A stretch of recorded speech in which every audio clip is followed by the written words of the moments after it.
Hello बच्चों, आज हम BSc second year third same का नेक्स्ट टॉपिक लेकर आपके सामने हाजिर हैं। टॉपिक है मैक्सवेल थर्मोडायनेमिकल रिलेशन। देखिए, किसी भी थर्मोडायनेमिकल सिस्टम को समझने के लिए, उसके बारे में कंप्लीट इन्फॉर्मेशन लेने के लिए, उसको कंप्लीट वे में डिस्क्राइब करने के लिए चार थर्मोडायनेमिकल वेरिएबल्स बड़ी हेल्प करते हैं: temperature, pressure, volume and entropy. हम इन सभी के बीच में एक रिलेशन फाइंड आउट करना चाहते हैं कि कुछ ऐसी इक्वेशंस निकल के आएंगी कि जो पूरे के पूरे थर्मोडायनेमिकल सिस्टम को समझने में हमारी हेल्प करेंगी। लेकिन इनको हम डिराइव कैसे करें? इनको रिलेशंस को, इन इक्वेशंस को निकालने के लिए हम थर्मोडायनेमिकल पोटेंशियल की हेल्प लेंगे। चार थर्मोडायनेमिकल पोटेंशियल हमने अभी तक डिस्कस किए हैं: internal energy, Gibbs free energy, Helmholtz free energy and the last one is enthalpy. तो सभी से हम बारी बारी से हम एक्सप्लेनेशन निकालेंगे। एक बाद में हम इसमें एक टीवी स्पेशल प्रोग्राम का जिक्र करेंगे, जो प्रोग्राम आपके लिए बड़ा हेल्पफुल होगा। रिलेशनशिप को, इक्वेशंस को कैसे हम ध्यान रख सकते हैं, वो काफ़ी हेल्पफुल होगा। क्योंकि जब कोई न्यूमेरिकल प्रॉब्लम आप इस पे करेंगे और कोई कॉम्पिटिटिव एग्जाम में जो प्रॉब्लम आएगी, तो वो बच्चे इस इक्वेशन के ऊपर ही आएगी। तो इक्वेशन को याद रखना भी एक थोड़ा सा हमें आना चाहिए, वो हम बाद में करेंगे। ठीक है, तो सबसे पहले हम फर्स्ट थर्मोडायनेमिकल पोटेंशियल की बात करते हैं बच्चों। फर्स्ट थर्मोडायनेमिकल पोटेंशियल है हमारा internal energy. Internal energy, internal energy क्या है? हमने इक्वेशन देखी हुई है बच्चों इसकी। हमने इक्वेशन पिछले उसमें निकाली थी लेक्चर में। D u is equal to, ये भी कह सकते हो आप, d q is equal to d u plus p d v. ठीक है, this is the first law of thermodynamic. Now what is d q? That is t into d s is equal to d u plus p d v. यहाँ से बच्चे thermodynamical potential को हम एक side ले लेते हैं। D u is equal to t d s minus p d v. अब इसको अगर आप पार्शियल डिफरेंशिएट कर देते हैं, करली यू बाई करली एस, अगर हम पार्शियल डिफरेंशिएट कर देते हैं करली you by curly S by keeping volume same, तो हमें इस इक्वेशन से टी मिलेगा। और इसी इक्वेशन वन को अगर हम with respect to v differentiate कर दें by keeping s constant, then we will get minus P.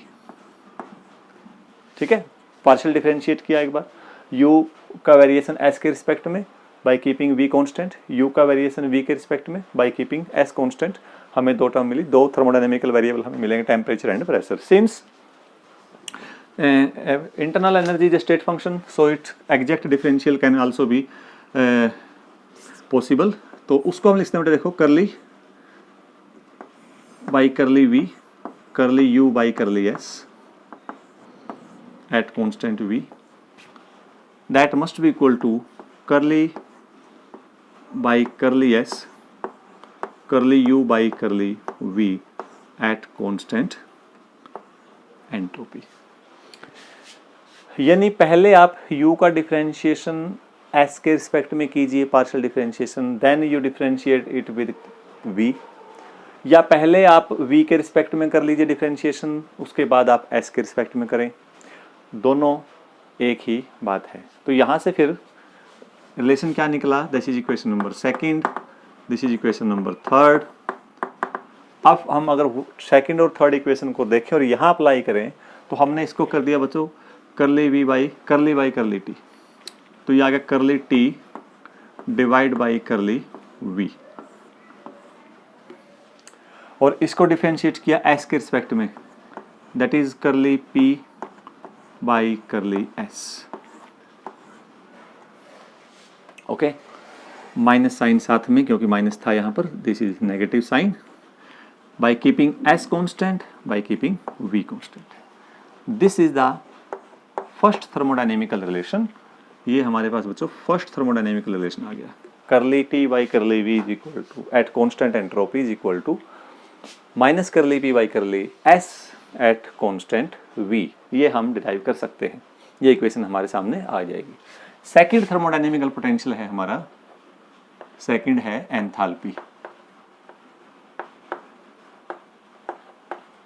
Enthalpy बच्चों क्या थी? Enthalpy is equal to h is equal to u plus p v. तो यहाँ से अगर चेंज इन एंथैल्पी हम निकालें तो आ जाएगी d u plus p d v plus v d p, और डी यू बच्चों हमारे सामने है t d s minus p d v, t d s minus p d v plus p d v plus v d p, ये हो गया cancel out. तो thermodynamical potential जो है, सेकंड थर्मोडायनेमिकल पोटेंशियल है, उसका रिलेशन आ गया बच्चों t d s plus v d p. अब इस इक्वेशन से भी हम उसी तरह से वेरिएबल्स का रिलेशन निकालना चाहेंगे। आप देखिए, अब first of all differentiate h with respect to s by keeping p constant, we will get t। Okay, इसको अगर इक्वेशन नंबर 1 लिख ले हम, ये इक्वेशन सेकंड आ जाएगी। Again differentiate h with respect to p by keeping s constant, अब क्या मिलेगा बच्चों हमें? अब मिलेगा v। This is equation number 3rd। Again enthalpy is a state function, so it's complete differential और इट्स एग्जैक्ट डिफरेंशियल पॉसिबल।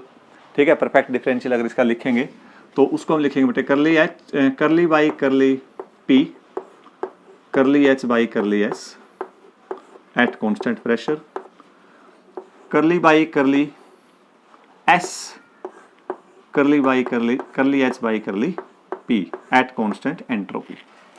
हम h को परफेक्ट डिफरेंशियल में लिख सकते हैं, तो आप पहले p के रिस्पेक्ट में s के रिस्पेक्ट में करें, उसके बाद p के रिस्पेक्ट में करें डिफरेंस, या पहले आप p के रिस्पेक्ट में करें उसके बाद s के रिस्पेक्ट में करें, तो हमें क्या मिलेगा? सेम रिजल्ट मिलेगा। तो ये इक्वेशन यहाँ अप्लाई करें, यानी इसको हमने p के रिस्पेक्ट में डिफरेंशिएट कर दिया, तो दैट इज करली t बाई करली p। तो p के रिस्पेक्ट में किया है मीन्स हमने s को कॉन्स्टेंट रख लिया बच्चों, इज इक्वल टू इसको कर दिया s के रिस्पेक्ट में करली v बाई करली s, तो क्या कांस्टेंट हो जाएगा? p कांस्टेंट हो जाएगा। This is second thermodynamical relation, equation number 4। This is second thermodynamical relation. ठीक है, 2 इक्वेशन आ गई। अब हम करते हैं थर्ड पोटेंशियल की बात। थर्ड पोटेंशियल है हेल्महोल्ट्ज फ्री एनर्जी, और हेल्महोल्ट्ज फ्री एनर्जी की हम बात करें तो उसको हम लिख कैसे सकते हैं बच्चों? F से लिखेंगे इसको, F। नाउ F क्या है? U minus t s. ये रिलेशन हमने पिछले लेक्चर में निकाल लिया था, U minus t s. Now what is DF? DF is equal to DU minus t d s minus s d t. अब वहां से देखिए u minus t d s को मैं माइनस पी डी भी लिख सकता हूं, इक्वेशन नंबर 1 से अगर यहां से देखें आप, तो यहां इक्वेशन बनेगी बच्चों d f is equal to minus p d v minus s d t. Okay, now again f is state function, differentiate f with respect to t by keeping v constant, we will get minus S, v fix कर दिया। अब करली f divide by curly v by keeping t constant, we will get minus p, we will get minus p। तो एक जगह से minus S मिला बच्चे, एक जगह से हमें माइनस पी मिला। अब फिर से f is state function, so it's perfect differential is possible, सो करली बाई करली v, या आ जाए बच्चों curly f divide by curly t at constant volume must be equal to curly by curly t curly f by curly v at constant temperature. तो यहां से relation निकलेगा, इसको हमने डिफरेंशिएट किया v के रिस्पेक्ट में, माइनस करली s by curly v at constant, हमने क्या किया बच्चों इसको करली s, अब देखो इसी को हमने करली v बाई करली v किया, तो curly s by curly v at constant t, that is equal to यहाँ कितना आ जाएगा minus curly p by curly t at constant v, at constant v। ये हमारा एक रिलेशन निकल गया, माइनस से माइनस कैंसिल आउट हो गया, तो ये आ गया बच्चों curly s by curly v is equal to curly p divide by curly t। This is the third thermodynamical relation, Maxwell thermodynamical relation. This is the third thermodynamical Maxwell relation C. और last है बच्चों, last है Gibbs free energy, fourth potential हमारा। Gibbs free energy क्या है? Gibbs free energy जो है वो यूजफुल एनर्जी है जो वर्क डन में यूज हो रही है, ठीक है। तो उसको हम लिखेंगे जी को इज इक्वल टू, क्या फॉर्मूला बनेगा इसका, U plus PV minus TS। This is the Gibbs free energy.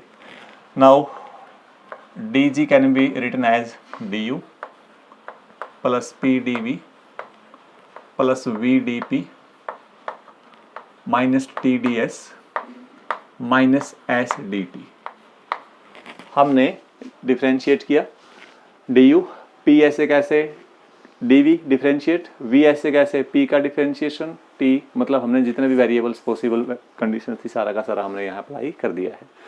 अब u plus p d v होता है बच्चों डी क्यू और डी क्यू है TdS, तो इसकी जगह मैं लिखता हूँ TdS, t इंटू ds इसकी जगह पे, plus VdP minus TdS minus SdT,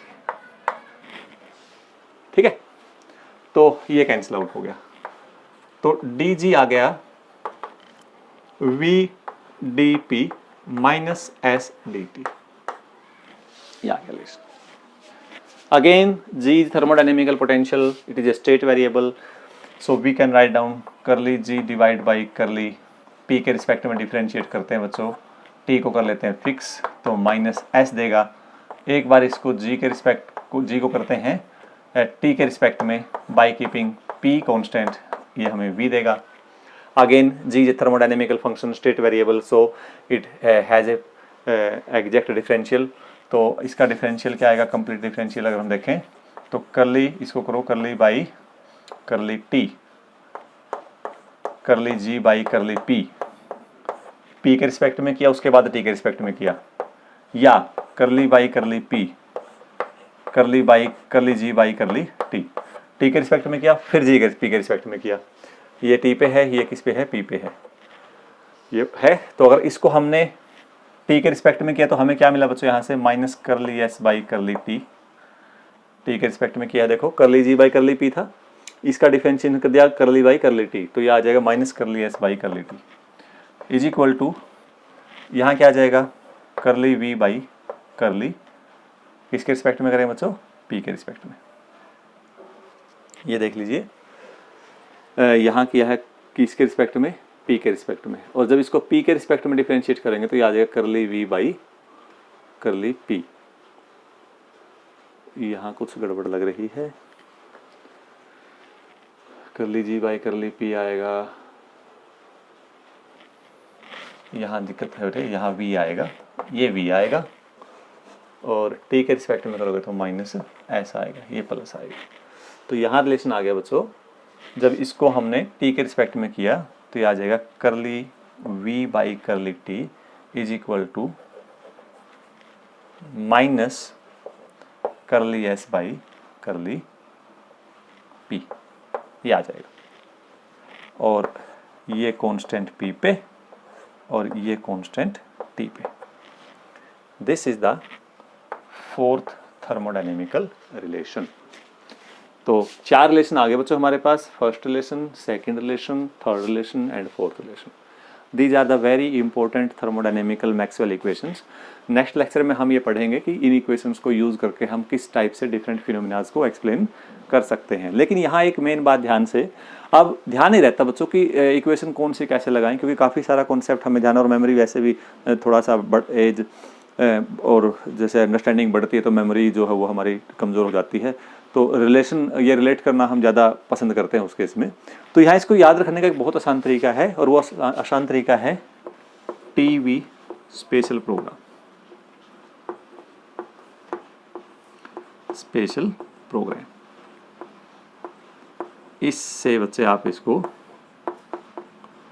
याद रख सकते हो। टीवी स्पेशल प्रोग्राम से कैसे रख सकते हैं, 4 वर्ड उठाएंगे मैं टी, वी और एस और पी, ये 4 वर्ड उठाएंगे हम, ठीक है। तो टीवी स्पेशल प्रोग्राम, अब इनको लिखने का ढंग देखिए कैसे, चारों इक्वेशन हम आसानी से फाइंड आउट कर सकते हैं।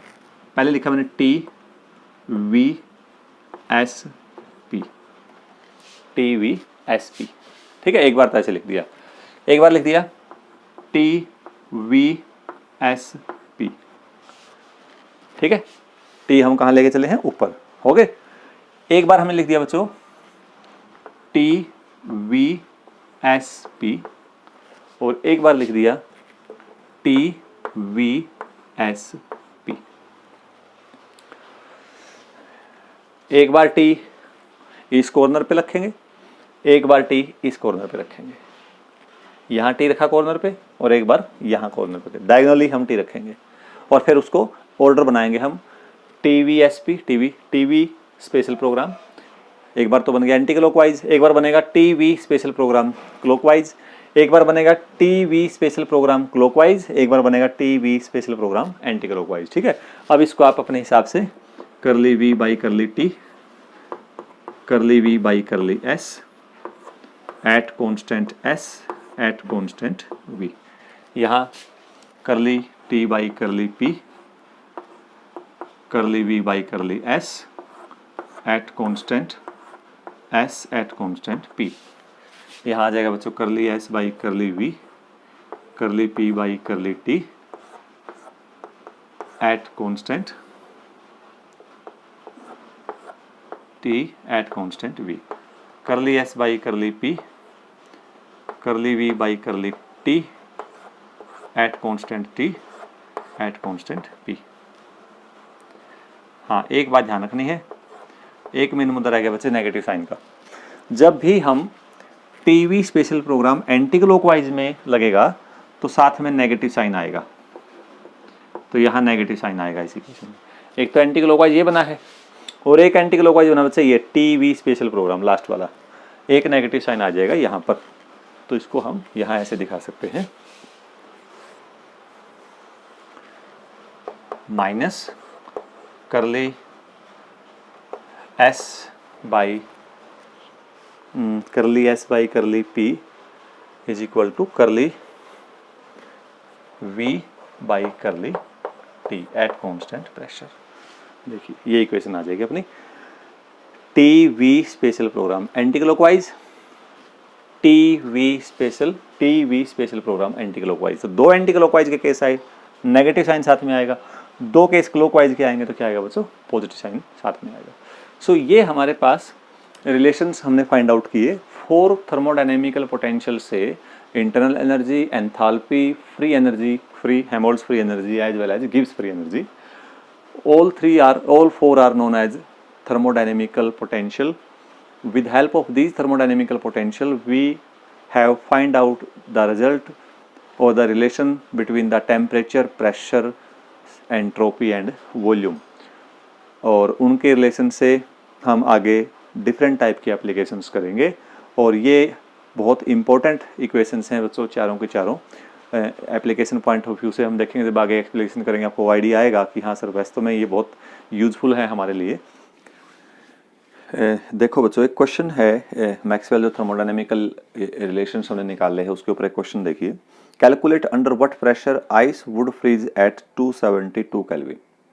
किस प्रेशर पर जो आइस है वो 272 केल्विन पर फ्रीज हो जाएगी, 272 केल्विन पर फ्रीज हो जाएगी। इस पे फ्रीज होगी, एक्चुअल फ्रीजिंग पॉइंट क्या होता है, एक्चुअल फ्रीजिंग पॉइंट होता है 273 केल्विन। तो इस पे फ्रीज हो जाएगी तो वो प्रेशर आपने निकालना है, तो P हमें निकालना है। और क्या पैरामीटर दे रखे हैं, if the change in specific volume when 1 kilogram water freeze is, जब 1 किलोग्राम वाटर फ्रीज हो जाएगा तो उस केस में चेंज इन स्पेसिफिक वॉल्यूम जो है वो दे रखा है 91 10⁻⁻⁶ metre cube. Given latent heat of ice दे रखी है, लेटेंट हीट ऑफ आइस दे रखी है 3.36 10⁵ जूल पर कूलम। ये बच्चों हमें दे रखा है। और प्रेशर दे रखा है 1 atmosphere 1 atmosphere pressure, 1 atmosphere pressure. तो हमें प्रेशर निकालना है कि किस प्रेशर पर टेम्परेचर जो आइस है वो 273 की बजाय 272 पे मेल्ट हो जाए। क्लियर? तो देखते हैं बच्चों एक बार इक्वेशन रिलेशन लगाते हैं हम। TV special program, TV special program. तो अगर इसके ऊपर ये मैक्सवेल रिलेशन हम अप्लाई करके देखें तो curly S by curly V at constant temperature is equal to curly P by curly T at constant volume. ये थर्मोडायनेमिकल मैक्सवेल थर्मोडायनेमिकल रिलेशन है। This is change in entropy, change in volume. If we multiply both side by T, अगर हम T से multiply कर दें curly S by curly V at T is equal to T curly P by curly T at constant V. अब यहां देखो, आप ध्यान से देखिए, T into curly S, T into curly S divide by curly V at constant T is equal to T into curly P divide by curly T. अब T into curly S बन गया बच्चों curly Q divide curly V at constant temperature, T into curly P by curly T at constant volume. अब latent heat दे रखी है हमें, कितना दे रखा latent heat 3.36 10 to power 5 joule per kilogram. Amount कितना दे रखा 1 kg। तो अमाउंट ऑफ हीट रिक्वायर्ड जो होगी हमें आइस को मेल्ट करने के लिए वो होगी 3.36 10 raise to power 5 divide by curly v, change in volume 91 10 raise to power -6 is equal to temperature 273, curly P हमें निकालना है, चेंज इन टेम्परेचर 1 केल्विन। तो यहाँ से बच्चों करली पी की जो वैल्यू आ जाएगी 3.36 10 raise to power 5 divide by 91 10 raise to power -6 into 273। अब ये जो कैलकुलेशन के बाद बच्चों रिजल्ट आएगा, ये रिजल्ट कुछ इस तरह से आएगा। एक और हम देख सकते हैं यहाँ पर जो प्रेशर है हमारा करली पी बाई करली टी था, तो ये आ गया इधर 273, ये निकालना है बच्चों। एक मिनट चेक कर लेते हैं एक बार। डिवाइड बाय दिस, यस ये आ जाएगा। तो अगर इस प्रेशर को पास्कल में निकालना चाहते हैं तो 10 रेज़ टू पावर 5 से और डिवाइड कर दो। तो यहाँ से जो रिजल्ट निकल के आ गया बच्चे हमारा वो आ गया 135.2 एटमॉस्फेयर। इसको एटमॉस्फेयर में चेंज कर दिया हमने, ठीक है। तो वैसे नॉर्मल प्रेशर कितना था 1 एटमॉस्फेयर। तो कितना प्रेशर चाहिए इंक्रीज करना पड़ेगा, pressure to be applied, pressure to be applied वो आ जाएगा बच्चों 135.2 प्लस 1 136.2 एटमॉस्फेयर। और बड़ा एक क्लियर कट हमें यहाँ पर एक मैसेज मिल रहा है कि अगर हम आइस पर प्रेशर अप्लाई कर रहे हैं तो प्रेशर के बढ़ाने से आइस का मेल्टिंग पॉइंट डिक्रीज कर जाएगा। और इतना प्रेशर जब हम अप्लाई करते हैं आइस के ऊपर, तो इतना प्रेशर अप्लाई करने से बच्चे जो आइस है वो 273 की बजाय वो 272 केल्विन पर मेल्ट होगी, यानी 1 डिग्री केल्विन पहले मेल्ट हो जाएगी। आपको ध्यान होगा जब हम किसी भी सब्सटेंस पर बाहर से प्रेशर अप्लाई करते हैं, एक ऐसे सब्सटेंस पर कि जो सब्सटेंस गर्म होने पर कंट्रैक्ट होता है, कोई भी सॉलिड सब्सटेंस गर्म होने पर अगर कंट्रैक्ट होता है, उस पर अगर हम बाहर से प्रेशर अप्लाई करें तो प्रेशर के बढ़ने से उसका मेल्टिंग पॉइंट डिक्रीज करता है। और इसका सामने आपका एग्जांपल है, क्योंकि आइस आपको पता है बच्चे, आइस 0 डिग्री सेल्सियस जब उसको आप हीट करते हो तो वो किस में कन्वर्ट होगी, वाटर में, और उसका जो वॉल्यूम है वो डिक्रीज होता है, ठीक है ना। तो इस बेसिस पे हम ये कह सकते हैं कि यहाँ पर जो ये रिजल्ट आएगा तो इस टाइप से हमें मिलेगा कि with increase in pressure on ice it's melting point decreases. उम्मीद है आपको ये क्वेश्चन अच्छे से समझ में आया होगा। और क्वेश्चन देखते हैं, कुछ एक दो बेसिक क्वेश्चन और देखते हैं बच्चों, क्योंकि हमें ये पता होना चाहिए एंट्रोपी क्या रोल प्ले करती है उसके अंदर। एंट्रोपी का केस भी हम देखेंगे।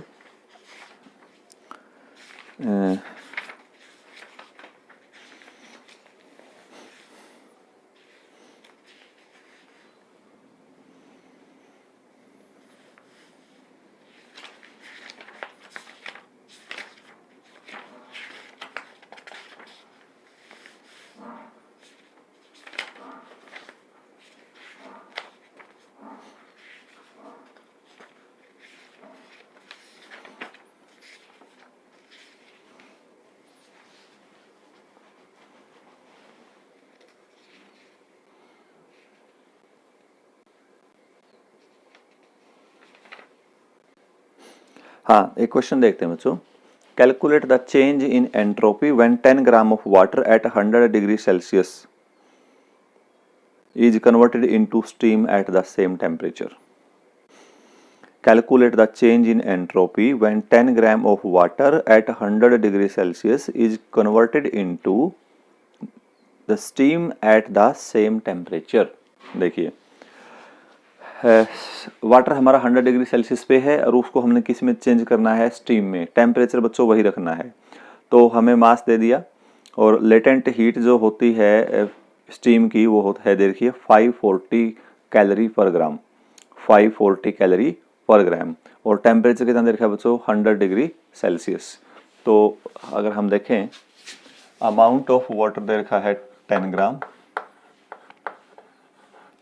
और लेटेंट हीट ऑफ स्टीम दे रखी है 540 कैलोरी पर ग्राम। तो अमाउंट ऑफ हीट रिक्वायर्ड कितनी हो गई।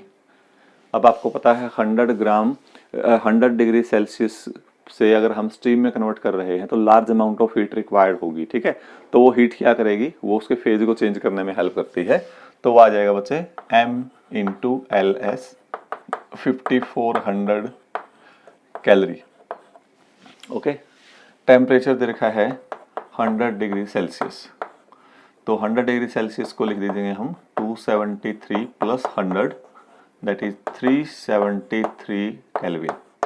नाउ एंट्रोपी होगी बच्चे d h is equal to d q by t. Entropy की मेजरमेंट हम यहाँ से कर सकते हैं। कितना अमाउंट ऑफ हीट हमने उसको और ऐड करना पड़ेगा 100 डिग्री सेल्सियस वाटर को, 540 कैलोरी 10 ग्राम वाटर को, ठीक है। डिवाइड बाय टेम्परेचर कितना है 373 केल्विन। तो ये आ गया बच्चों कैलोरी और ये आ गई केल्विन। तो इसको आप डिवाइड कर दीजिए। डिवाइड करने पर जो हमें रिजल्ट मिलेगा वो लगभग ये आ गया 40 केल्विन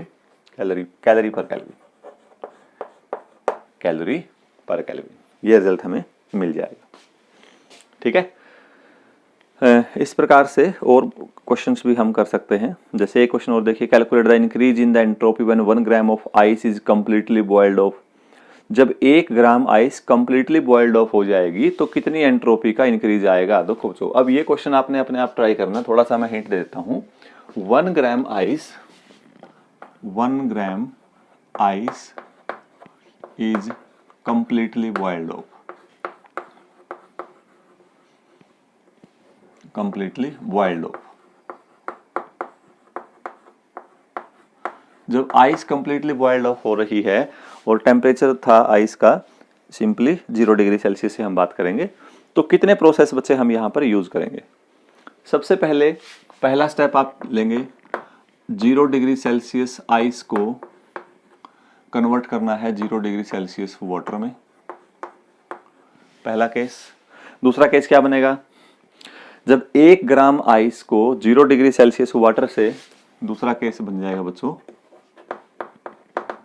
अब 0 डिग्री सेल्सियस वाटर को कन्वर्ट करना है 100 डिग्री सेल्सियस वाटर में। और तीसरा केस बन जाएगा 100 डिग्री सेल्सियस वाटर को कन्वर्ट करना है 100 डिग्री सेल्सियस स्टीम में। ये है, यहां तो सीधा क्वेश्चन था ये कि 10 ग्राम हमारे पास अमाउंट था आइस का और 540 कैलोरी हमें उसकी लेटेंट हीट पता है, अमाउंट ऑफ हीट रिक्वायर्ड पता चल जाएगी, तो वहाँ से एंट्रोपी का पता चल जाएगा कितनी एंट्रोपी बढ़ेगी। 10 ग्राम वाटर के लिए था सिंपल ये, ठीक है। उसका टेम्परेचर 100 डिग्री सेल्सियस पे कर दिया। लेकिन वहाँ बच्चों देखो, ये 100 डिग्री सेल्सियस वाटर को यहाँ हमने स्टीम में कन्वर्ट किया था। 100 डिग्री सेल्सियस वाटर को 100 डिग्री सेल्सियस स्टीम में किया था, तो हमें ये इतनी वो आई, एंट्रोपी आया, इंक्रीज आया। अब वो केस देखिए, 1 ग्राम आइस कंप्लीटली जब बॉइल्ड ऑफ हो जाएगी तो कितना अमाउंट ऑफ हमें हीट रिक्वायर्ड होगी। हीट रिक्वायर्ड अगर आपको पता चल गई तो वहां से आप क्या निकाल लोगे बच्चे, एंट्रोपी निकाल लोगे। तो 2 केस तो हो गए, 0 degree Celsius ice to 0 degree Celsius water, और 100 degree Celsius water to 100 degree Celsius steam. उसमें तो डायरेक्ट ये फॉर्मूला लग जाएगा, ds is equal to dq/t। Amount of ice दे रखी है, लेटेंट हीट ऑफ फ्यूजन आपको पता होगा, लेटेंट हीट ऑफ स्टीम आपको पता होगा, तो दोनों वैल्यू पुट करके आप यहाँ से ds निकाल सकते हो। लेकिन एक केस हमारा वो है कि जब टेम्परेचर वेरी करेगा तब हम फॉर्मूला कैसे निकाल लेंगे। टेम्परेचर वेरी करेगा तो बच्चों उसके लिए थोड़ा सा हमें अलग तरीके से करना पड़ेगा। तो उसके लिए हमारा जो फॉर्मूला बनेगा, ds is equal to dq divide by t। तो उस केस में बच्चे इंटीग्रेशन करेंगे, और इंटीग्रेशन भी क्या होगा,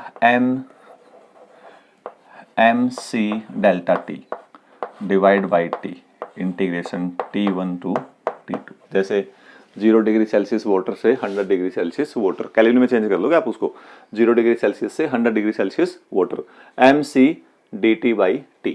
अब यहाँ थोड़ा सा आपको कंसेप्ट लगाना पड़ेगा, log t का फॉर्मूला बनेगा बच्चे ये।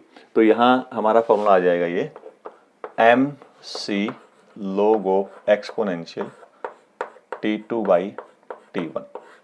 नेचुरल में चेंज करने के लिए 2.303 से मल्टीप्लाई कर देंगे, और t2 और t1 की वैल्यू आपको दे रखी है। t2 हो जाएगा 373 और t1 हो जाएगा 273, ठीक है। यहाँ से इसकी वैल्यू फाइंड आउट कर लोगे।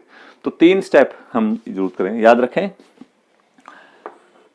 अगर आपने सिस्टम की एंट्रोपी निकालनी है, इंक्रीज इन एंट्रोपी निकालनी है, और कब निकालनी है, जब सिस्टम अपना फेज चेंज कर रहा है, तब तो बेटे डायरेक्ट फॉर्मूला है, this is the increase in entropy dq/d।